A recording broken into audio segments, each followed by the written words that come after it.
So a little bit of insight into an interior all glass frameless door that's really wide. What happens is the door is obviously very, very heavy. And so you can't use typical wall mount hinges like you would see on a shower door. Those can't be used. The glass is way too heavy. And on our website, on our listing pages for frameless doors, that's primarily what you see, because most doors inside a home on average are 28 inches wide, maybe 30, maybe 32, some of them are 24. And so these type of hinges work just great. And there's plenty of weight bearing in those hinges. However, if someone wants a really wide door, then you have to have the hardware hold that weight. And so what happens is you have to add headers, and you have to add pivot hardware that will hold the weight. And so one example of that, which is great, is this door right here. So you'll notice up here you've got a header, and then you've got these patch hardware fittings, and notice how much they're inset from the edge of the door.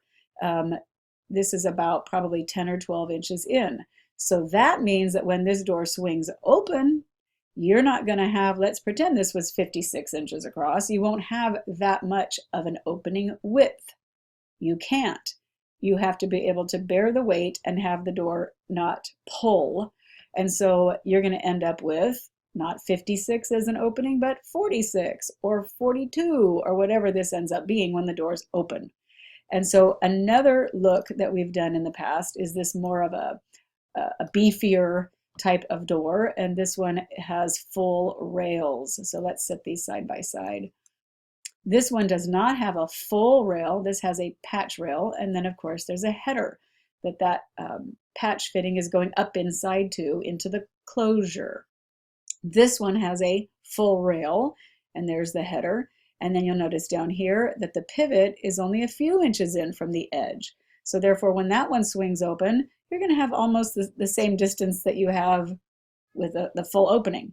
And so there are two examples. Those are the kinds of things we do when we have a wide door, very different than the other little shower type of hinges. I'll go ahead and include some insight into the fact that for most doors, this pivot point is an inch, I'm reading, 1.7 in from the edge, but the wider the door gets, the deeper it goes in, or the farther it goes away into the from the edge and into the opening.